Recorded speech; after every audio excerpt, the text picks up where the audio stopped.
الحمد للہ رب العالمین والعاقبۃ للمتقین والصلاة والسلام علی اشرف الانبیاء والمرسلین وعلی آلہ وصحبہ اجمعین اما بعد اعوذ باللہ من الشیطان الرجیم بسم اللہ الرحمن الرحیم ما كان محمد ابا احد من رجالكم ولكن رسول الله وخاتم النبيين وكان الله بكل شيء عليما صدق الله العظيم وصدق رسوله النبي الكريم ونحن على ذلك لمن الشاهدين والشاكرين والحمد لله رب العالمين ان اللہ وملائکتہ یصلون علی النبی یا ایہا الذین آمنوا صلوا علیہ وسلموا تسلیما الصلاة والسلام علیک یا سیدی یا نبی اللہ وعلی آلک واصحابک یا سیدی یا نور اللہ اللہم صلی علی سیدنا ومولانا محمد معدن الجود والکرم وآلہ وصحبہ وبارک وسلم۔ حمد و صلاۃ کے بعد قرآن مجید سورہ احزاب۔ اللہ تبارک و تعالی نے ارشاد فرمایا ما کان محمد ابا احد من رجالکم، فرمایا محمد صلی اللہ علیہ وسلم مردوں میں سے کسی کے باپ نہیں، ولیکن رسول اللہ، لیکن اللہ کے رسول ہے۔ روحانی طور پر حضور کا درجہ باپ سے بھی زیادہ ہے، لیکن اللہ تبارک و تعالی نے اپنے حبیب پاک علیہ السلام کے کسی بھی صاحبزادے کو اتنا بڑا نہ فرمایا کہ وہ مرد کہلا سکے۔ بچپن میں ہی تینوں صاحبزادے وصال فرما گئے۔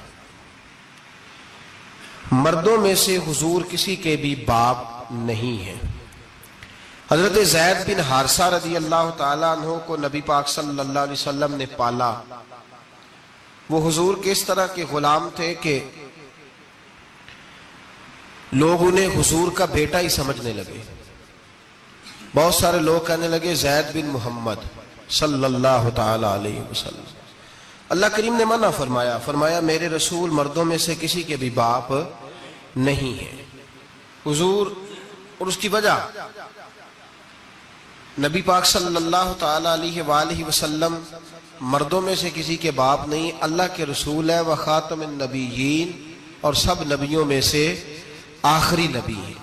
اللہ کے رسول ہے اور سب نبیوں میں سے حضور کون سے نبی ہیں جی؟ آخری۔ حضور کے بعد کوئی اور نبی آ سکتا؟ اللہ نے قانون بنا دیا ہے، قانون بنا دیا ہے، آخری نبی ہے رسول پاک علیہ السلام۔ حضور کے صاحبزادے بچپن میں کیوں وصال کر گئے؟ اس آزمائش سے نبی پاک علیہ السلام اس لیے گزرے کہ اللہ نے حضور کی ختم نبوت کے قانون کی حفاظت فرمانی تھی۔ اگر نبی پاک کے کوئی بیٹے بڑے ہوتے تو نبی کے بیٹے نبی ہوتے، اور چونکہ دروازہ نبوت ذات رسالت پر بند کر دیا گیا، اس لیے اللہ تبارک و تعالی نے محبوب کے کسی بیٹے کو بھی پروان نہیں چڑھایا، وصال ہو گیا، اس لیے کہ حضور اللہ کے آخری نبی۔ یہ امت مسلمہ کا متفقہ عقیدہ ہے، اس پر درجنوں آیتیں ہیں قرآن مجید کی، 150 کے قریب نبی پاک کی حدیثیں ہیں۔ کتنی جی؟ کوئی عالم فاضل زیادہ پڑھا لکھا ہوگا، مقررہ حدیث کو دیکھے گا یا اور ریسرچ کرے گا تو شاید زیادہ وہ نکال لائے، لیکن 150 کے لگ بھگ محبوب کی حدیثیں ہیں جن میں حضور نے فرمایا میں آخری نبی ہوں، میں آخری نبی ہوں، میں آخری نبی ہوں۔ 150 کے قریب جگہ حضور نے فرمایا اللہ نے میرا نور نبوت پہلے سب سے پیدا فرمایا ہے، پر میں آخری رسول بن کے آیا ہوں، میں آخری نبی ہوں۔ میرے نبی پاک علیہ السلام نے فرمایا، جس طرح کو یہ بخاری مسلم کے لفظ ہیں، فرمایا کوئی آدمی مکان بناتا ہے بڑا پیارا، بڑا حسین، بڑا خوبصورت، ہر قسم کے نقش و نگار کرتا ہے، پر ایک اینٹ کی جگہ خالی چھوڑ دیتا ہے، ایک اینٹ کی جگہ۔ اب جو آدمی بھی آتا نا، گھومتا دیکھتا مکان، اسے بڑا اچھا لگتا اس کا مکان، پر وہ دیکھتا کہ یار یہ ایک اینٹ کی جگہ خالی ہے، اگر کبھی یہ بھی مکمل ہو جائے تو مکان. بات کی سمجھ آ رہی ہے؟ یہ خود حضور نے مثال دی. میرے حبیب پاک علیہ الصلوۃ والسلام فرماتے ہیں اللہ تبارک و تعالی نے جب نبوت کی حسین عمارت کو بنایا تو سارے نبی آ گئے پر ایک اینٹ کی جگہ خالی تھی. فرمایا میں آیا ہوں تو دیوار مکمل ہو گئی, اب کسی اور کی گنجائش ضرورت ہی نہیں. مکمل اکمل کامل دین نبی پاک کا. یا رسول اللہ آپ کس کس کے رسول بن کے آئے؟ فرمایا یا ایھا الناس انی رسول اللہ الیکم جمیعا, اے تمام انسانوں میں تم سب کی طرف اللہ کا رسول بن کے آیا. قرآن مجید نے کہا میرے نبی پاک صلی اللہ علیہ وسلم صرف انسانوں کے رسول نہیں, وما ارسلناک الا رحمۃ للعالمین, جس کو اللہ نے بنایا ہے ان سب کے حضور رسول بن کے آئے, سب کے لیے رحمت بن کے آئے. دائرہ کار ہی بڑا وسیع ہے. تو اب کسی اور کی گنجائش ہے؟ ہاں کچھ لوگوں کو بیماری لگتی ہے, پاگل ہو جاتے ہیں, پاگل ہو جاتے ہیں. دعویٰ کرنا ہمارے زمانے میں ویسے ہی آسان ہے, اور پاکستان ہندوستان ویسے جمہوری ملک ہیں, اس میں ہر آدمی کو بولنے کی اجازت ہے, جو جس کی طبیعت آتی ہے بول سکتا ہے, گنجائش ہے. اور ویسے بھی کوئی کیسے پتہ کرے گا کہ کوئی کیا سوچ رہا ہے, کیا بول رہا ہے. نبی پاک صلی اللہ علیہ وسلم نے فرمایا تھا کہ میری امت میں 30 کے قریب ایسے دجال جھوٹے ہوں گے, 30 جو دعویٰ کریں گے کہ ہم اللہ کے رسول ہیں, 30. لیکن فرمایا میں آخری نبی ہوں, میرے بعد کوئی نبی آ سکتا, انا خاتم النبیین لا نبی بعدی, میں آخری نبی ہوں, میرے بعد کوئی نبی آ سکتا. 30 کے قریب. خود نبی پاک علیہ السلام کے زمانے میں 2 بندوں نے دعویٰ کر دیا تھا ہم نبی ہیں. بہت سارے لوگوں نے دعویٰ کیا, اور 1 2 4 نہیں, ابھی چند مہینے پہلے ایک بندے کو پھر دورہ پڑا تھا, بعد میں اس کا معلومات کی تو پتہ چلا نفسیاتی مریض ہے بیچارہ, وہ بھی کہتا تھا میرے پاس وحی آتی ہے. بہت سارے لوگوں نے, لیکن ایک بندے نے ذرا منظم ہو کے دعویٰ کیا, اور خود چونکہ وہ انگریز کا وفادار تھا, تابع دار تھا, اور وہ کہتا تھا میرے آنے کے 2 مقصد ہیں, معاذ اللہ اپنے آپ کو نبی کہتا تھا. 2 مقصد ہیں. ایک کہتا تھا کہ جو انگریز حکومت کا وفادار نہیں وہ اللہ رسول کا وفادار نہیں, معاذ اللہ. پہلا اس کا آنے کا مقصد وہ بیان. دوسرا اس کا مقصد یہ تھا, وہ کہا کرتا تھا کہ دین سارا باقی ہے, موجود ہے, قرآن حدیث نماز روزہ حج زکوٰۃ, میں معاذ اللہ نبی بن کے آیا ہوں تو صرف ایک کام کرنے آیا ہوں کہ جہاد کوئی نہیں, جہاد نہیں کرنا, کفر کے خلاف لڑنا. آپ کو پتا تو چل گیا ہوگا میں کس کی بات کر رہا ہوں, مرزا غلام احمد قادیانی. اس کے ماننے والوں کو مرزئی بھی کہتے ہیں, احمدی بھی کہتے ہیں, قادیانی بھی کہتے ہیں. ایک ہوتا ہے کافر, ایک ہوتا ہے مرتد, ان دونوں میں فرق ہے. عیسائی, یہودی, سکھ, ہندو یہ کافر ہیں, ان کا اپنا عقیدہ ہے, ٹھیک ہے, جو وہ کر رہے ہیں. اسلام کسی پر جبر کا حکم نہیں دیتا, موج کریں, لگے ہوئے لگے رہے, ہم انہیں دین کی دعوت دیں گے پر ان پر کوئی سختی نہیں کر سکتے. ایک مرتد ہوتا ہے جو لبادہ دین کا اڑتا ہے, اپنے آپ کو مسلمان کہتا ہے, قرآن والا کہتا ہے, اسلام والا کہتا ہے, لیکن دین میں رکھنا ڈالتا ہے, نیا عقیدہ گڑھتا ہے, وہ مرتد ہے, اس پر سختی کرنے کا حکم ہے. مرزائیوں کی مصیبت یہ ہے کہ وہ کہتے ہیں جی ہم قرآن کو بھی مانتے ہیں, ہم اسلام کو بھی مانتے ہیں, ہم نبی پاک صلی اللہ علیہ وسلم کو بھی مانتے ہیں, بس آخری نبی نہیں مانتے, ایک نیا نبی مانتے ہیں. اور پھر رنگ بڑا عجیب دیا, کہتے ہیں ذلی نبی ہے, بروزی. نوکھا فلسفہ سنے آپ حیران ہو جائیں گے. ذلی نبی کہتے ہیں میں مستقل نبی نہیں, میں نبی پاک کا سایہ بن کے آیا ہوں. یہ اس نے دعویٰ کیا, کہتا ہے میں مستقل نبی نہیں, میں حضور کا. اور بیوقوف, جس خدا نے اپنے رسول کا سایہ بنایا ہی نہیں کہ کسی کے قدم نہ آ جائیں, اور تیرے جیسے شخص کو سایہ بنانا تھا جس کی ایک آنکھ بھی کوئی نہیں, کانا ہے بیچارہ, مرزا کانا تھا, ایک آنکھ اس کی سلامت. اللہ کے نبیوں میں کوئی نقص ہوتا. ہمارے ہاں ایک دفعہ گفتگو ہو رہی تھی تو ایک مولانا کہنے لگے مرزا جھوٹا نبی ہے. استادوں نے روک دیا, کہنے لگے یہ لفظ بھی نہیں کہنا, جو نبی ہوتا ہے وہ جھوٹا نہیں ہوتا, اور جو جھوٹا ہوتا ہے وہ نبی یہ لفظ بھی نہیں کہنے، اس کو جھوٹا نبی نہیں کہنا. کہا حضور پھر کیا کہیں؟ کہنے لگے چلو کانا شانا کہہ لیا کرو، اتنی گنجائش ہے، یہ تو لو 2-4 جملے ہیں، جیسا بیچارہ ہے تھا ویسا چلو کہہ لو، کانا شانا کہہ لیا کرو، اس کی اجازت ہے، لیکن یہ لفظ کہنے کی اجازت منظم سازش کی اس شخص نے، منظم. اور یہ رکی نہیں. ہماری یونیورسٹیوں کے اندر بہت سارے لیکچرار بھرتی کیے جاتے ہیں جو قادیانی ہیں، مرزائی ہیں، اور آپ حیران ہوں گے یہ بات سن کے کہ یورپ کا ویزا سب سے آسانی سے اس بندے کو ملتا ہے جو کہتا ہے جی میں مرزائی ہو گیا ہوں، مجھے پاکستان میں خطرہ ہے، فٹافٹ بلا لیتے ہیں. تمہاری ان کے ساتھ کیا رشتہ داری ہے جو تمہیں فٹافٹ بلاتے ہیں؟ بتاؤ کیا تعلق ہے جو تمہیں سپورٹ کرتے ہیں؟ مرزا غلام احمد قادیانی نے دعویٰ کیا، پہلے وہ کہنے لگا جی میں محدث ہوں، میں حدیثوں کی تشریح کرتا ہوں. پھر کہنے لگا میں مجدد ہوں، دین کی تجدید کروں گا. پھر آہستہ آہستہ کہنے لگا جی میں امام مہدی بن کے آیا ہوں. لوگ کٹھے ہونے لگے نا، ہمارے لوگ تو دعا کرانے پہ قائل ہو جاتے ہیں، ویسے بھی جو نئی مداری لگائے اس کے بندے جلدی قائل ہو جاتے ہیں. علامہ اقبال نے پنجابی کا، میں خود پنجابی ہوں لیکن اقبال نے پنجابی کا مزاج بیان کیا ہے. پنجابی کا مزاج، اقبال کہتے ہیں پنجابی کا مزاج ہے کہ تحقیق کا پھندا کوئی سیاد لگا دے، یہ شاخ نشیمن سے اترتا ہے بہت جلد.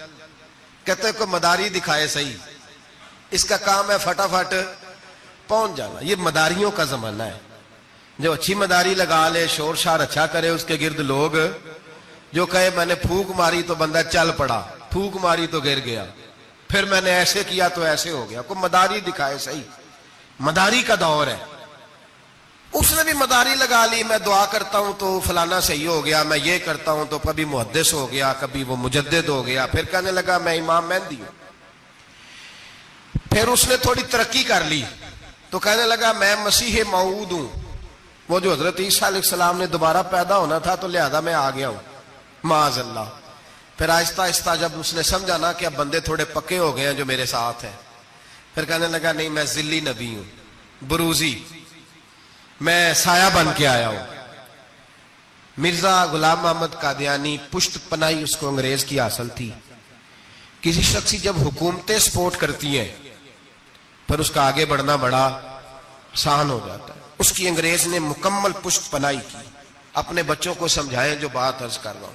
ہمارے اپنے شہروں میں جو معروف سکول ہیں ان کے اندر ایسے ٹیچر بھرتی ہونے لگے ہیں جو قادیانی اور مرزائی ہیں، جو گندے نظریات کے حامل لوگ، جو طرح طرح کی، آپ کو نہیں پتا، ہمیں تو شوق ہی بڑا ہے نا بچہ ایف ایس سی کرے صحیح، جائے جدھر مرضی، بی ایس سی کرے بس وہ، اور بڑی جلدی لوگ مائل اور قائل ہوتے ہیں. ایک صاحب مجھے کہنے لگے جی اب تو سائنس بھی ماننے لگی ہے اسلام کی ساری باتوں کو. تو میں کیا مانے چاہے نہ مانے، سائنس کے ماننے سے کوئی فرق پڑتا؟ نہیں مانتی سائنس تو نہ مانے، کیا اس میں حرج ہے؟ ایک حکیم صاحب بڑے پرانے بڑے سیانے کہنے لگا جی میں 2-3 امراض کا علاج کرتا ہوں، اس میں ایک کھانسی بھی ہے، چند قطرے شراب کے ڈال کے میں دوائی بناتا ہوں، بندہ ٹھیک ہو جاتا ہے. میں نے کہا آپ کا دماغ ٹھیک نہیں. میرے نبی پاک صلی اللہ علیہ وسلم نے جس چیز کو گند کہا ہے اس میں کبھی شفا ہو سکتی، سارا زمانہ بھی کہے کہ ٹھیک ہو جائے گا تو اس میں شفا ہو سکتی. جو پیشاب سے زیادہ پلید ہے اس میں بھی کبھی شفا ہو سکتی ہے. تو سائنس مانے، حکمت جو مرضی کہے. ڈاکٹر روز کہتے ہیں کزن میرج سے مسائل بنتے ہیں، قریبی رشتہ داروں میں شادی کرنے سے. رسول پاک علیہ الصلوۃ والسلام نے سگے چچا کے بیٹے کے ساتھ حضرت فاطمہ کا نکاح کیا. اگر مسائل بن سکتے ہوتے تو رسول پاک کبھی یہ کام کر سکتے؟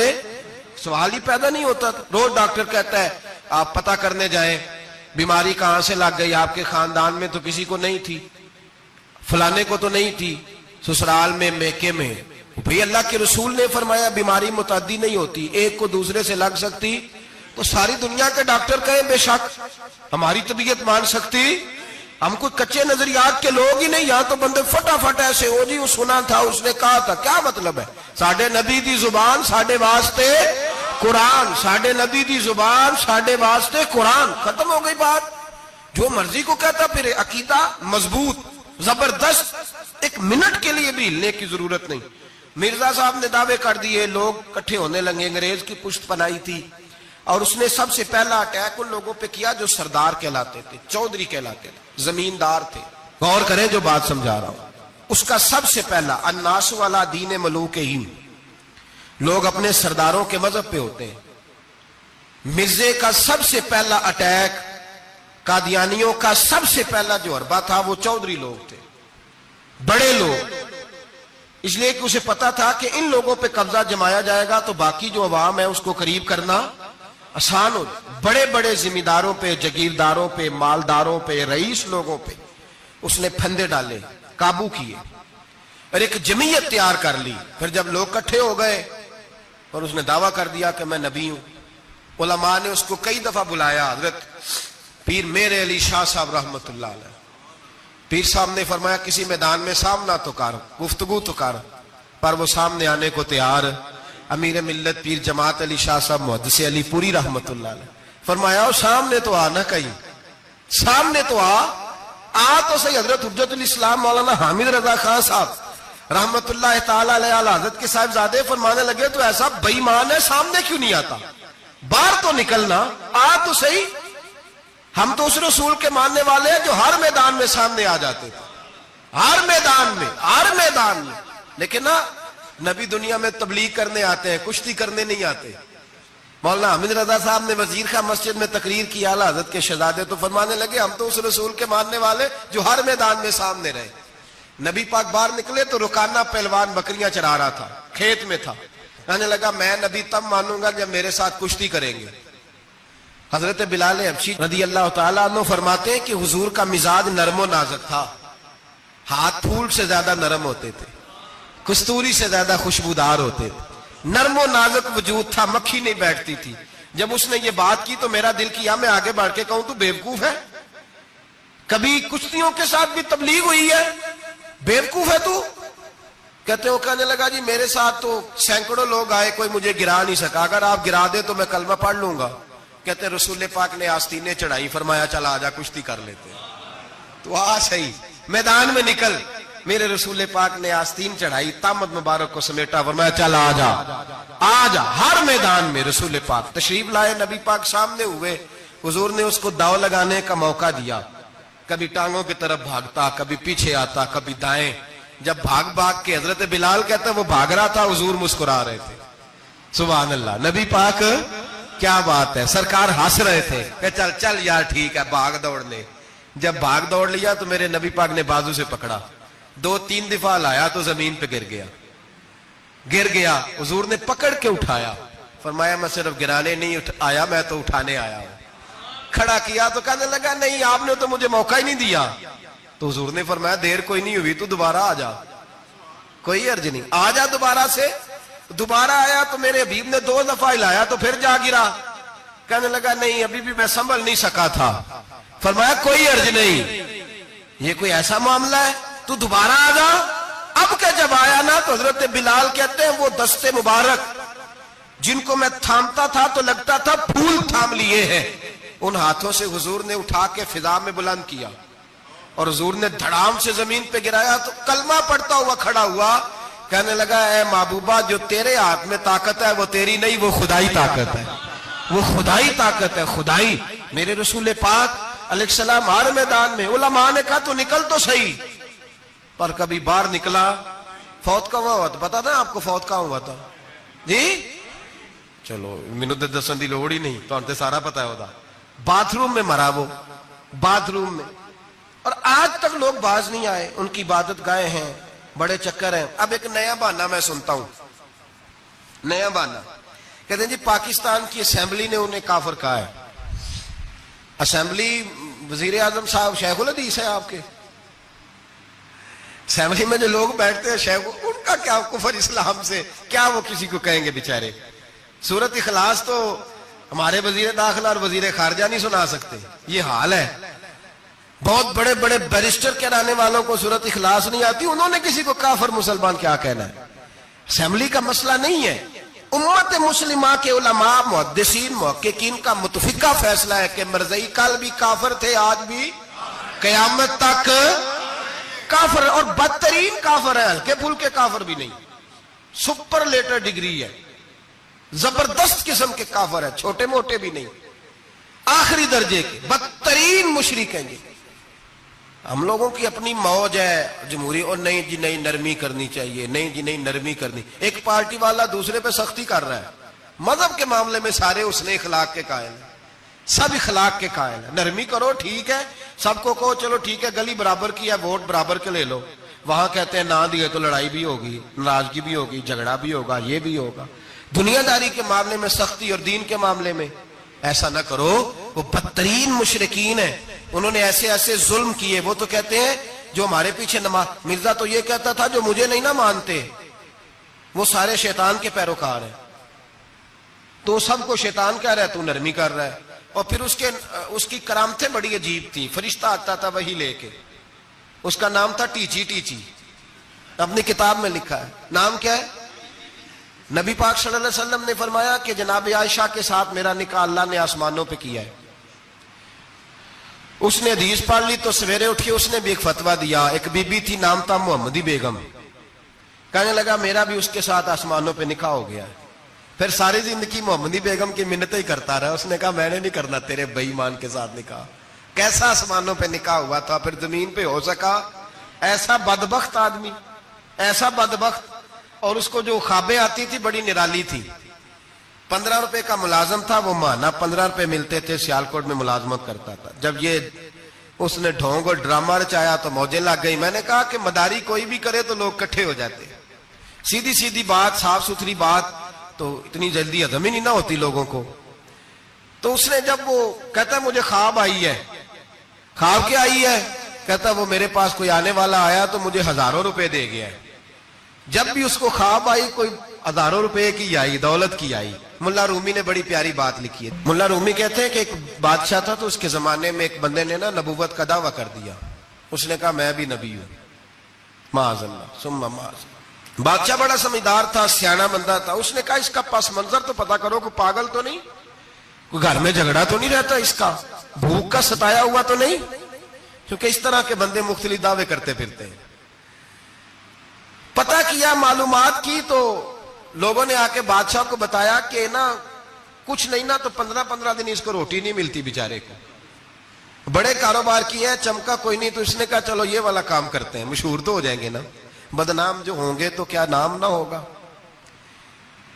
بادشاہ نے کہا چلو ٹھیک ہے بلاؤ۔ اس کو بلایا تو بادشاہ کہنے لگا اس کو باورچی خانے میں لے جاؤ اور جتنے کھانے پک سکتے ہیں نا پکا کے اس کے سامنے رکھو، صبح شام اسے روٹی کھلاؤ۔ 15 دن نہ 2 ہفتے بڑا خوب کھانا کھلایا اس کو، زبردست اچھی طرح سے سیر ہو کے روٹی کھلائی۔ تو ملا رومی کہتے ہیں 15ویں دن باہر نکالا، بادشاہ کے سامنے پیش کیا تو بادشاہ کہنے لگا او معاذ اللہ دعویٰ کرنے والے کہ میں نبی ہوں، کوئی نیا پیغام آیا تیرے پاس کہ نہیں، کوئی نیا الہام، کوئی نیا پیغام؟ کہنے لگا جی بالکل آیا ہے۔ نے کہا سنا؟ کہنے لگا میرے پاس نیا پیغام آیا ہے کہ تو جہاں پہنچ گیا یہاں سے نکلنا نہیں، اب تو نے یہیں رہنا ہے، یہ مجھے حکم ہوا ہے، لہذا اگر تو حکم عدولی کرے گا تو نافرمان ہو جائے گا۔ تو اس نے کہا ٹھیک ہے میں تیری بات سمجھ گیا ہوں، روٹی تو یہ 3 وقت ملا کرے گی لیکن تو گھر جا کے رہے۔ آج کے بعد اس طرح کا کوئی دعویٰ، پیٹ کے ہاتھوں مجبور ہو کے لوگ دعوے کرتے ہیں۔ اور پھر جو ان کے ساتھ ہوتے ہیں نا وہ بھی بہت سارے پیٹ کے ہاتھوں مجبور ہوتے ہیں، تنخواہیں لگ جاتی ہیں، اور جب کسی کی تنخواہ لگ جاتی ہے پھر پراپوگنڈا کرنا اس کی ذمہ داری ہوتی ہے، شور کرنا ذمہ داری، رائے عامہ ہموار کرنا اس کی ڈیوٹی ہوتی ہے۔ مرزے نے بہت سارے لوگ بطور تنخواہ دار وہاں رکھے، پھر یہ تحریک چلی، 1 2 4 نہیں، درجنوں لوگ اس میں شہید ہوئے، جگہ جگہ رسول اللہ کے غلاموں نے صلی اللہ۔ اور بڑی ذمہ داری سے بات کہہ رہا ہوں، بڑی ذمہ داری سے، دین کی کوئی تحریک چلتی ہے تو نہ سیاستدان نکلتا ہے، نہ جاگیردار، نہ سیاستدان، نہ وڈیرا، نہ کوئی اور، الا ماشاءاللہ۔ دین کی تحریک چلتی ہے تو نہ یہ لاکھ روپیہ لینے والے نعت خواں باہر نکلتے ہیں، نہ جو بڑی گدیوں پہ جدی پشتی پیر بیٹھے ہیں وہ باہر آتے ہیں، وہ علماء اور مشائخ جن کا دین سے رشتہ ہے۔ اگر پیر جماعت علی شاہ صاحب نکلے تو خالی پیر نہیں تھے، عالم دین بھی تھے۔ اگر پیر میرے علی شاہ صاحب نکلے تو خالی پیر نہیں، بہت بڑے عالم تھے. حجت الاسلام نکلے تو خالی پیر نہیں، عالم تھے. یہ علماء نکلتے ہیں مار کھاتے ہیں. ایک عالم نے مار نہیں کھائی، دو نے نہیں کھائی، درجنوں نے کھائی، ہزاروں اور سینکڑوں نے کھائی. علماء نے قربانیاں دی، جیلوں میں بند ہوئے. علامہ محمود رضوی صاحب رحمت اللہ تعالی علیہ کو پکڑ کے لاہور کے قلعے میں بند کیا گیا، اور انگریز نے اس قدر سخت سزا دی کہ علامہ کو باندھ کے ختم نبوت کی تحریک چلانے کے جرم میں الٹا لٹکا کے تو نیچے توڑی ڈال کے اور چیزیں ڈال کے دھواں جلا دیا گیا. ان کے ناک میں دھواں جاتا تھا، ساری زندگی دمے کے مریض رہے، 2-3 باتیں بھی کھول کے نہیں کر پاتے تھے. اس قدر زیادہ اذیت دی گئی علماء کو، اس قدر زیادہ. علامہ عبدالاحمد بدایونی رحمت اللہ تعالی علیہ فرماتے ہیں کاٹنے والے جانور ہماری شلواروں میں ڈال کے نیچے سے باندھ دیا جاتا تھا. کہا جاتا تھا اب ختم نبوت کی بات کرو، لیکن کوئی شخص بھی ایک منٹ کے لیے بھی پیچھے ہٹنے کو تیار. قربانیاں دے کر قربانیاں ان بے ایمانوں کو کافر قرار دلوایا.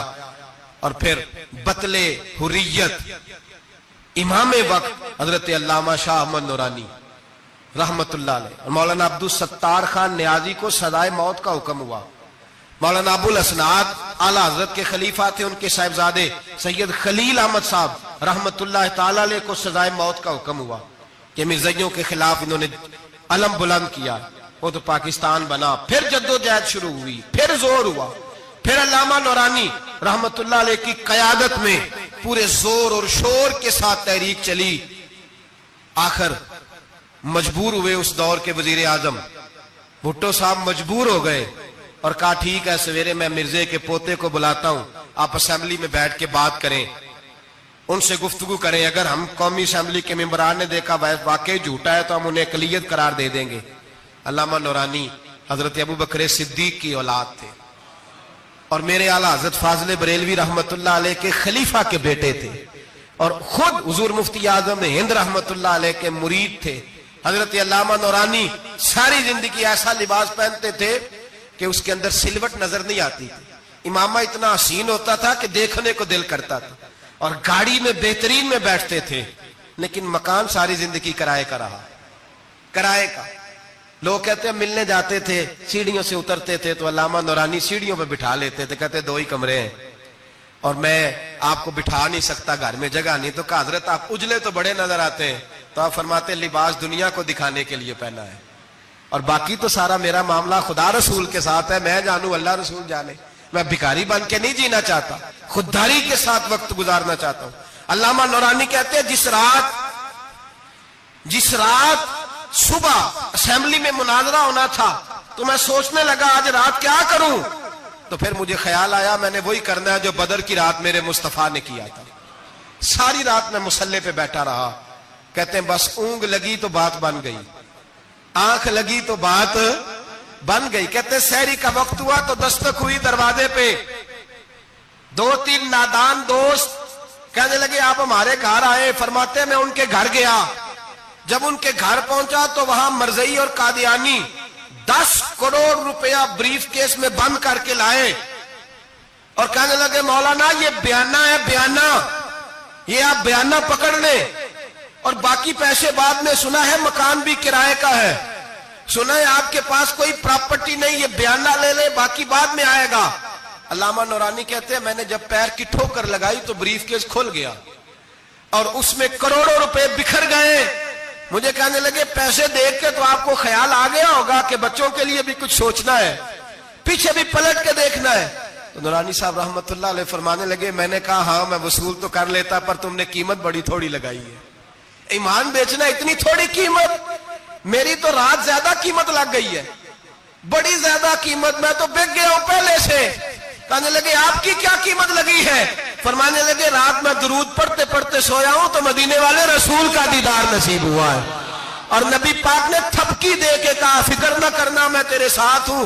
تو کہنے لگے جس کی قیمت محمد عربی لگائے کوئی اسے خرید سکتا ہے؟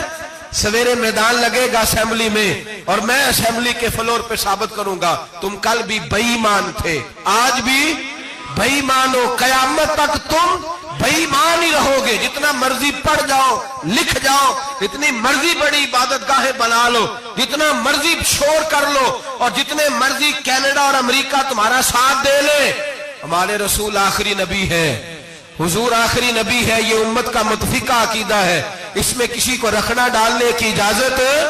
آپ فرماتے ہیں سویرے وہ آیا، بڑے زور سے آیا، کبھی انگریزی بولتا، کبھی کوئی بولی بولتا، لیکن احمد رضا کے دروازے کا ایک فقیر ایک بات ہی کرتا، وہ رضا کے نیزے کی مار ہے کہ عدو کے سینے میں غار ہے، کسے چارہ جوئی کا وار ہے کہ جو وار وار سے پار۔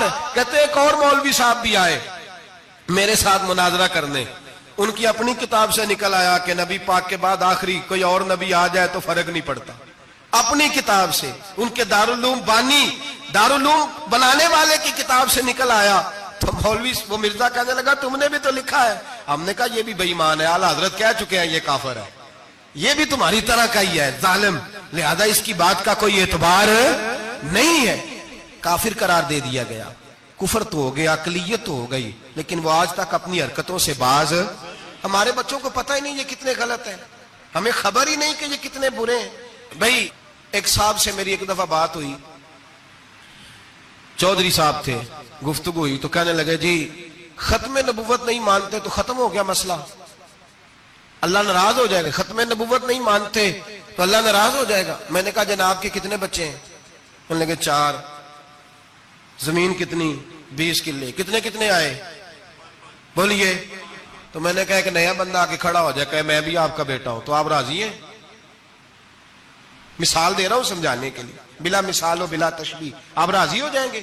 بولے نہیں نہیں تو چپ کر کے آخنا چل کوئی نہیں، 4 بھی بن رہے تھے 5 ونڈ لینے، ہو جائے گا ایسا؟ عجیب بندے ہو، جو کام جو تمہارا بیٹا نہیں، جب تم اسے بیٹا ماننے کو تیار نہیں تو جو اللہ کا نبی نہیں، وہ میدان میں کھڑا ہو کہ میں بھی ہوں میں بھی ہوں میں بھی ہوں، تو یہ کس طرح قابل قبول بات ہے؟ اور ایک بھائی سگے بھائی کو جائیداد دینے کو تیار نہیں تو ایک اور آ کے شامل ہو جائے کہ مجھے بھی شامل کر لو، چلو کوئی نہیں فرق پڑتا، اتنی زمین ہے ابے کی، اتنی زمین ہے ابا جی کی، مجھے بھی شامل کر لو، تو لوگ تو قتل کر دیں گے کہ جب تو ہے نہیں تو ہمارا بھائی بنتا کیوں ہے؟ او خدا کے بندے، عجیب فلسفہ حیات ہے، عجیب زندگی ہے، فٹافٹ لوگ مان لیتے ہیں۔ سب لوگوں نے اپنی اپنی باتیں کی، سب نے اپنے اپنے دلائل دیے ختم نبوت پہ، ضرورت ہی نہیں تھی، جب حضور کہہ گئے، جو بن سکتے تھے ان کو نبی پاک کہہ گئے، جو بن سکتے تھے جن میں صلاحیتیں تھی، حضور نے فرمایا علی تو میرے لیے اسی طرح ہے جس طرح موسیٰ کے لیے ہارون تھے، لیکن موسیٰ کے بھائی ہارون بھی نبی تھے، پر میرے بعد کو نبی ہو سکتا تو ہو اسی طرح جس طرح موسیٰ کے لیے ہارون، جن کے اندر خوبیاں پائی جاتی تھی۔ فرمایا ابو بکر میری ساری امت سے افضل ہے پر نبی نہیں ہے۔ میرے رسول پاک نے فرمایا عمر فاروق میں وہ ساری خوبیاں پائی جاتی ہیں جو ایک نبی میں، لو کان نبی بعد لکان عمر ابن خطاب، اگر کوئی میرے بعد نبی ہوتا تو خطاب کا بیٹا عمر ہوتا۔ جو ہو سکتے تھے جب وہ نہیں ہوئے تو کانا شانہ اٹھ کے آ گیا ہے، ادھر قادیان کا رہنے والا، اور تو کہتا ہے نہیں مجھے مان لو، چلو پورا نہ مانو، ذلی مان لو، بروزی مان لو، کوئی حیا ہونی چاہیے۔ اور بڑے بڑے سیانے بندے، ان کو آج تک پتہ ہی نہیں کہ یہ ذلیل کتنے، ان کے اندر خباثت کتنی پائی جاتی ہے۔ میرے رسول پاک امت کے لوگوں نے اپنے اپنے دلائل دیے، نبی پاک کی امت نے اپنے اپنے۔ حضرت میاں محمد بخش صاحب رحمت اللہ علیہ ختم نبوت پہ بات کرنے لگے تو انہوں نے انوکھی بات ہی کر دی، انوکھی بات۔ ایک شخص ان سے کہنے لگا چل کے دیکھو تو صحیح، ملے تو صحیح۔ آپ فرمانے لگے دفع کرو، جنہ اندر عشق ہے رچیا اونا نہیں پج جانا، پاویں سونے ملن ہزارہ آسانی یار بٹونا۔ ہم نے دائیں بائیں دیکھنا ضرورت ہی نہیں، ہمارے رسول نے کوئی کمی چھوڑی نہیں، باقی آ رہے ہیں یہاں خیرات لینے۔ حضرت موسیٰ کہہ رہے ہیں اللہ اپنے آخری نبی کی امت میں شامل کر لے، تو ہمیں کیا ضرورت ہے پتہ بھی کرنے کی؟ اور سن لیں، یہ یاد رکھیں بات، امام اعظم ابو حنیفہ رحمۃ اللہ علیہ فرماتے ہیں اگر کسی بندے نے دعویٰ کیا کہ میں نبی ہوں، دعویٰ کیا کہ میں نبی ہوں، اور سامنے والے نے اسے یہی کہہ دیا نا کہ اگر تو نبی ہے تو معجزہ دکھا، تو یہ کہنے والا بھی کافر ہو گیا، اس لیے کہ اس نے تو دلیل مانگ لیا، یہ تو تھوڑا سا متفق ہوا ہے۔ تماشا دیکھنے کے لیے بھی اگر کہا نا کہ اگر تو نبی ہے تو دلیل لا، کوئی معجزہ، تو یہ لفظ کہنے والا بھی بولیے دائرہ اسلام سے کیوں مانگی تو نے دلیل؟ کیا ضرورت پڑی تھی؟ کیوں تو نے ایسا کہا؟ اتنا متفق کا عقیدہ ہے کہ تو مانگ تو یہ بھی نہیں کہہ سکتا کہ چل کچھ کر کے دکھا، یہ بھی تیرے لیے جائز ہے۔ صوفیاء کہتے ہیں تو نے سوچ کیسے لیا؟ طریقت کے اندر تو غیر کی مداخلت قابل قبول، اللہ نے توحید کا ہر جگہ خیال رکھا، رسالت کی وحدانیت کا ہر جگہ خیال رکھا۔ اللہ ایک، قرآن ایک، اسلام، نبی ایک، باپ، استاد، کوئی کسی قسم کی مداخلت کی ضرورت، کیسے لوگ مداخلت کر لیتے ہیں؟ فٹافٹ حضرت پیر سید مہر علی شاہ صاحب گولڑوی رحمت اللہ، حضرت خواجہ شمس العارفین سیالوی رحمت اللہ علیہ کے پاس پڑھا کرتے تھے، تدریس ہوتی تھی، خواجہ صاحب کو بٹھا کے درس تصوف، درس قرآن، درس حدیث دیتے تھے۔ یوں بیٹھے ہیں، گفتگو ہو رہی ہے، پڑھایا جا رہا ہے، ایک بڑے نورانی چہرے والے خوبصورت بزرگ اندر آئے، بڑی تازگی، بڑا پیار، بڑی مٹھاس ان کے آنے میں۔ جب وہ آئے تو حضرت شمس العارفین اٹھ کے ملے، ماتھا چوما، پیار ہوا، 2-3 منٹ گفتگو ہوئی تو گفتگو میں بڑی نورانیت، بڑی خوبصورتی، بڑی رانائی، بڑی ٹھنڈک ملی دونوں بزرگوں کی ملاقات سے۔ چند لمحوں کے بعد، تھوڑی دیر گفتگو کے بعد وہ بزرگ اٹھے باہر نکل گئے۔ حضرت شمس العارفین مریدوں پہ نظر ڈالی، فرمانے لگے تمہیں پتہ ہے یہ کون تھا؟ شاگردوں جانتے ہو کون تھا؟ کہا حضور نہیں۔ فرمایا خضر علیہ السلام تھے، مجھ سے ملنے آتے ہیں اکثر، اور ابھی گلی میں ہوں گے، کسی نے ملنا ہے تو مل لو۔ دوڑ کے گئے سارے لوگ ملاقات کرنے، بھاگے گئے۔ پیر مہر علی شاہ صاحب بیٹھے ہیں، آپ نے فرمایا مہر علی تم نے نہیں ملنا؟ کہنے لگے حضور نہیں۔ فرمایا کیوں؟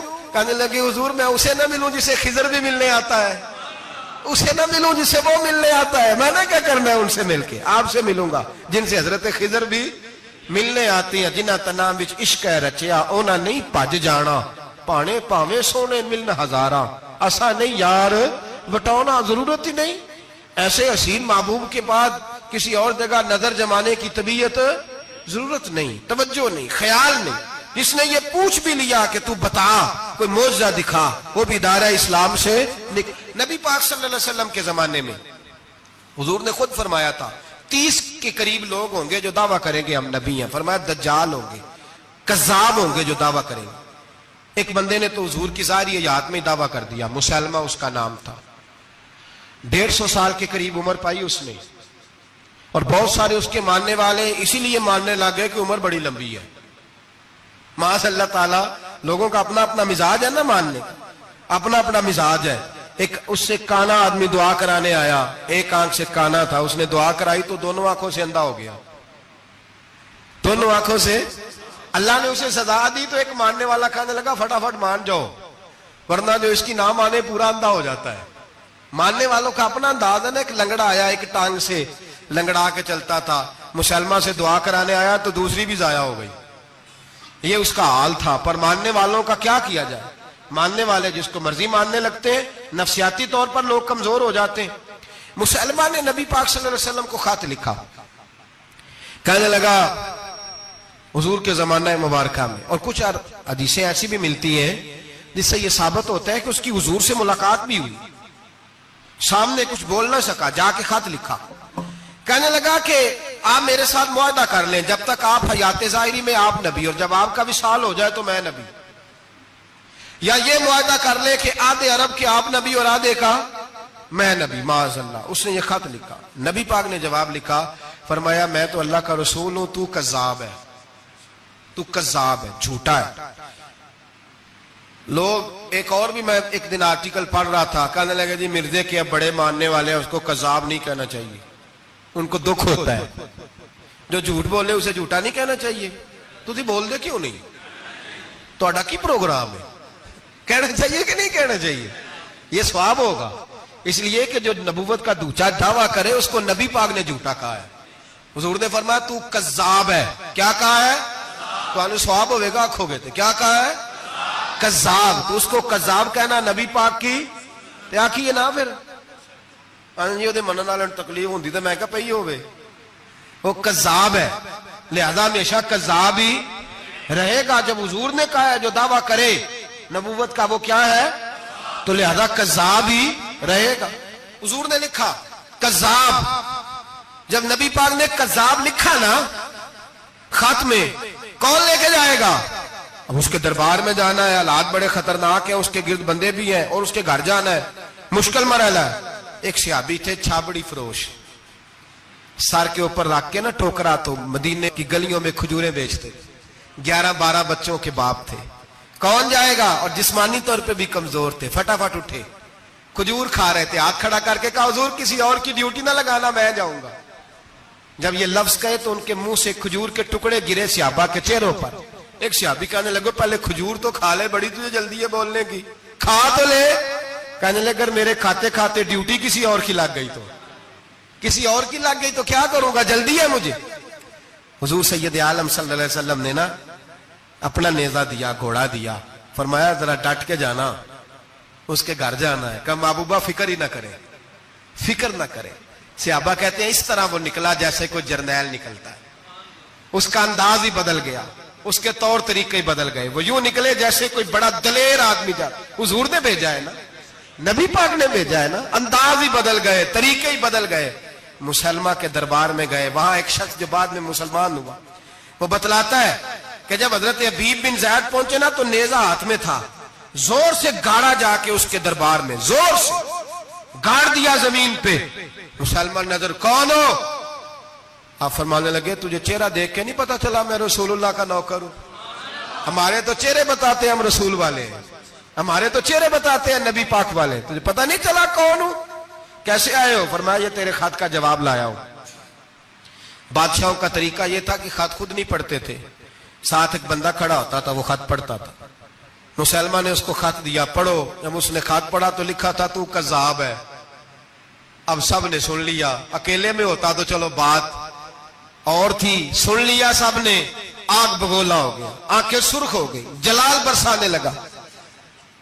اب اور تو کچھ نہ ہوا، سامنے حضرت حبیب کھڑے تھے، اٹھا تلوار لے کے کہنے لگا تیرے نبی نے مجھے کذاب کہا ہے، تیرا کیا خیال ہے؟ مانے لگے خیال والی بات ہی کوئی نہیں، جسے نبی پاک کذاب کہے وہ ہوتا ہی کذاب ہے، جسے حضور جھوٹا کہے وہ ہوتا ہی۔ فرمایا تو 7 سمندروں کا پانی بھی بہا دے تو تیرا جھوٹ دھل سکتا، تو ہے ہی جھوٹا، جسے حضور نے جھوٹا کہہ دیا وہ جھوٹا ہے، جھوٹا ہے۔ کہنے لگا پیچھے پلٹ کے دیکھ، سارے میرے پہرے دار ہیں، میرے سپاہی ہیں، تلواریں، نیزے، خنجر، تیر، سارے میرے ماننے والے۔ کیا لفظ ہے، کیا حسن ہے، کیا توانائی ہے۔ حضرت حبیب بن زید فرمانے لگے میرے 12 بچے ہیں، ان میں سے کچھ ایسے ہیں جو دودھ پیتے ہیں، کچھ ایسے ہیں جو ابھی چل نہیں پائے۔ میں جب رسول اللہ کا پیغام لے کے نکلا تھا تو میں نے پلٹ کے بچے نہیں دیکھے تو تیرے پہرے دار کیسے دیکھ لوں؟ جو چیز مجبور کرتی ہے، باندھ لیتی ہے، وہ نہیں جب میں نے دیکھی تو میں تیرے پہرے دار دیکھوں؟ جو جی میں آتا ہے کر، غلامان محمد جان دینے سے نہیں ڈرتے، یہ سر کٹ جائے یا رہ جائے کچھ پرواہ نہیں کرتے۔ فرمایا ان کو نہیں دیکھا جن کو دیکھنا چاہیے تھا، تجھے دیکھوں؟ میں اکثر کہتا ہوں کٹ لگ جائے نا ہاتھ پہ تو نمازیں رہ جاتی ہیں، جماعتیں چھوٹ جاتی ہیں، طبیعتیں بگڑ جاتی ہیں، مشکل ہوتا ہے، تکلیف آئے تو سنبھلنا۔ یہاں ہلکا سا بچھو آ کے کاٹے تو شور ہو جائے گا، جمعے میں لوگ اٹھیں گے، اللہ مجمع بکھرے گا، اوہ بچھو آ گیا، حالات بگڑ جائیں، چھپکلی پیروں پہ گرے تو لوگ اٹھ دوڑتے ہیں۔ حضرت حبیب بن زید انصاری کھڑے تھے، انگلی نہیں، ہاتھ نہیں، کٹ نہیں لگا، مسلمہ اٹھا، اس نے زور سے تلوار ماری، بازو کٹ کے گر گیا، فوارہ نکلا خون کا۔ او بھائی بچھو کاٹے تو سنبھلنا مشکل، ذرا تصور کرو ہاتھ کٹ گیا۔ حضرت حبیب بن زید کھڑے ہیں، کہنے لگا اب تیرا کیا خیال ہے؟ آپ فرمانے لگے تو بڑا بیوقوف ہے، ہمیں آزماتا ہے، ہمیں تو بدر سے لے کر احد تک ساری دنیا آزما چکی ہے، ہمیں آزماتا ہے، ابھی بھی خیال پوچھتا ہے۔ فرمایا میرا خیال وہی ہے جو میرے رسول نے فرما دیا ہے، خیال وہی ہے جو نبی پاک نے کہہ دیا ہے۔ پھر تلوار ماری، دوسرا ہاتھ کٹ گیا، ذرا سوچنا، غور کرنا، ٹانگ ٹوٹی نہیں، ہڈی نہیں ٹوٹی، ماس نہیں اکھڑا، ہاتھ کٹ کے گرا، 2 ہاتھ گر گئے، زمین پہ گرے۔ حضرت حبیب کہنے لگا میں تجھے قتل کر دوں گا، باز آ جا۔ آپ فرمانے لگے تو بڑا نادان ہے، ان لوگوں کو ڈراتا ہے جو سویرے فجر کی نماز پڑھ کے پہلی دعا ہی شہادت کی مانگتے ہیں۔ ہمیں ڈراتا ہے جو سوتے وقت التجا کرتے اللہ بستر پہ موت نہ دینا، میدان میں دینا، تو ہمیں ڈرا رہا ہے، چل جو ہوتا ہے کر لے۔ اس نے خنجر رکھا، تلوار رکھی گردن پہ، فرمایا میں کاٹ دوں گا۔ فرمایا کاٹتا کیوں نہیں، کاٹتا کیوں نہیں؟ اور وہ روایت کرنے والے کہتے ہیں مسلمہ کے ہاتھ کامتے تھے ختم نبوت کے تحفظ کے لیے۔ جب نبی پاک کے غلام نکلے تو جھوٹا دعوے کرنے والے کانپ اٹھے، کانپ کھڑے ہوئے، کہتے ہیں اس کے ہاتھ کانپتے تھے۔ حضرت عبید بن زید کٹے ہوئے بازوؤں کے ساتھ بھی توانا تھے، قلم توڑ گئے میاں محمد بخش صاحب، فرمانے لگے او کچا رنگ للاری والا جیڑا چڑھدا لیندا رہندا، اے عشق تیرے دا رنگ محمد چڑھ جائے پھر نہیں لیندا۔ جب تلوار چلی، گردن کٹی، تو رسول اللہ کی ختم نبوت پر پہرا دینے والوں کا اجر میرے رسول نے بیان فرمایا، میرے نبی نے اجر بیان کیا، ڈگری جاری فرمائی، سند دی حضور نے، وہاں گردن کٹی، اور جہاں مدینے میں حضور کی آنکھوں میں آنسو آئے۔ یا رسول اللہ کیا ہوا؟ فرمایا میرا حبیب شہید ہو گیا ہے اور رب کریم نے اس کے لیے جنت کے سارے دروازے کھول دیے، سارے دروازے اللہ نے کھول۔ یہ سند جاری کی نبی پاک، ختم نبوت مسلمان کا عقیدہ۔ حضرت ابو بکر صدیق نے ختم نبوت کے تحفظ کے لیے پورا ایک دستہ تیار کیا۔ ابو جال کے بیٹے جناب سیدنا اکرمہ رضی اللہ تعالی عنہ، ان کی سربراہی میں جناب سیدنا ابو بکر صدیق رضی اللہ تعالیٰ عنہ نے لشکر تیار کیا۔ وہ لشکر گیا، اس لشکر میں حضرت وحشی بھی تھے جنہوں نے حضرت امیر حمزہ کو میدان احد میں شہید کیا تھا۔ فرماتے ہیں میں دعا کرتا تھا اے اللہ بہترین مسلمان میرے ہاتھوں شہید ہوا ہے، اب میرے ہاتھوں کوئی بدترین کافر قتل کرا تاکہ میرا کفارہ ہو جائے۔ فرماتے جب میں گیا، جب میں نکلا میدان میں پہنچا تو مسلمہ میرے سامنے آ گیا، جھوٹی نبوت کا دعویٰ کرنے والا۔ کہتے ہیں جب سامنے آیا تو میں نے اس کو مارا، تیر وہ گرا، اور جب گرا تو میں نے رکھا پھر اس کی گردن پہ پیر۔ میں نے کہا میرے رسول تو میدان بدر میں دعا کریں تو 5000 فرشتے آتے ہیں، تو ذرا پلٹ کے دیکھ بے ایمان تیرا حال کیا ہے۔ فرماتے ہیں میرے قدموں کے نیچے، میں نے کہا تو میرے نبی سے مقابلہ کرنے چلا تھا؟ میں رسول اللہ کا ادنا غلام ہوں، نہ بدری ہوں، نہ اشرا مبشرہ میں سے ہوں، نہ میں خلفائے راشدین میں سے ہوں، پر ہوں رسول کا غلام، الصحابی کن نجوم میں شامل ہوں۔ فرماتے میں نے گردن کاٹی اور اللہ نے مجھے موقع دیا۔ حضرت امیر حمزہ اگر میرے ہاتھوں شہید ہوئے تھے تو نبی پاک کا بدترین دشمن بھی میرے ہاتھوں قتل ہوا۔ ختم نبوت کا تحفظ ہر دور میں ہر جگہ صحابہ کرتے رہے۔ ہم بچوں کو کچھ نہیں سکھا پا رہے، ہمارے بچے لا بلد ہیں دینی تعلیمات سے، ہم یہ شعور دے کے بھیجتے ہی نہیں کہ بیٹا جو اس طرح کی ذرا بھی بات کرے اس کا ذکر کرنا بتانا۔ قادیانی، مرزائی، کسی جگہ یہ اپنے آپ کو احمدی کہتے ہیں، کسی جگہ کوئی اور روپ دھارتے ہیں۔ ایک ان کا گروپ اب لاہوری کہلاتا ہے، وہ کہتا ہے جی ہم اسے سارا کچھ مانتے ہیں پر نبی نہیں مانتے۔ ہم نے کہا تم بھی تو بے ایمان ہو نا، کافر کو تو مان رہے ہو نا، چاہے مجدد بھی مانو مفسر بھی مانو، مان تو ایک بے ایمان کو رہے ہو نا، کافر کو کافر ماننا ضروری ہے۔ اللہ نے کہا کل یا ایھا الکافرون، اللہ نے کافر کو کافر کہا ہے، تو کافر کو کافر ماننا یہ ضروریات دین کا حصہ ہے۔ تو لہذا اپنی اولادوں کو، نسلوں کو، آنے والے طبقات کو، بالخصوص کالجز میں، یونیورسٹیز میں اور ان جگہوں پہ جو لوگ تعلیم حاصل کرنے جاتے ہیں، ان بچوں کو خاص کر کے سمجھائیں، ان پر خاص دھیان دیں، توجہ کریں کہ وہ بچے ان چیزوں سے باز آئیں، پرہیز کریں۔ میں نے کہا کہ ایک بہت بڑا طبقہ، اور پھر ایک اور بہت بڑی تکلیف کی بات یہ ہے، ہماری حکومتیں یہ خیال نہیں کرتی کہ کوئی بند باندھا جائے، کوئی ایسا صورت بنائی جائے، کوئی جو ہے وہ ایسی ترتیب لگائی جائے کہ جو لیکچرار آئے یا سرکاری عہدے پہ کوئی شخص آئے اس کی جان پھٹک کی جائے، وہ کون ہے، اس کا عقیدہ کیا ہے، وہ کس نظریے کا ہے۔ ہمارے ہاں کوئی ایسا اندازہ نہیں، اس لیے یہ مرتد، یہ کفار، یہ برے لوگ پھیلتے چلے جا رہے ہیں۔ اپنی صفوں کے اندر ان لوگوں کو تلاش کریں۔ اور پھر ایک اور بات یاد رکھیں، کفر سے جب بیزاری ہوتی ہے نا، ان لوگوں کو احساس ہوتا ہے کہ ہم غلط ہیں، ہمارے ساتھ اظہار بیزاری ہے۔ ان لوگوں سے جو اظہار بیزاری کیا جاتا ہے اس کا مطلب یہ ہے کہ ان کو احساس ہو کہ ہم غلط ہیں، اور بہت سارے لوگ بس ایسے ہی ان کے پیچھے لگ گئے بلا وجہ، دیکھا دیکھی، دوستوں کی وجہ سے، ان کو پتہ ہی نہیں کہ یہ کتنے برے ہیں۔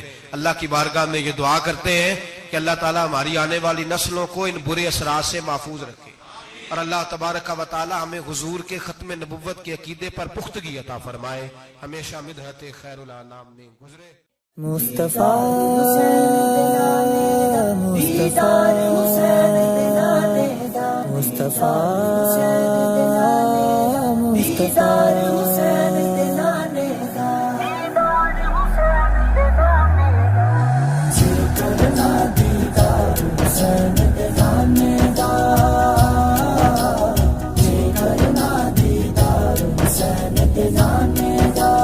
ہو جائے عاشق یار حسین دے نانے دا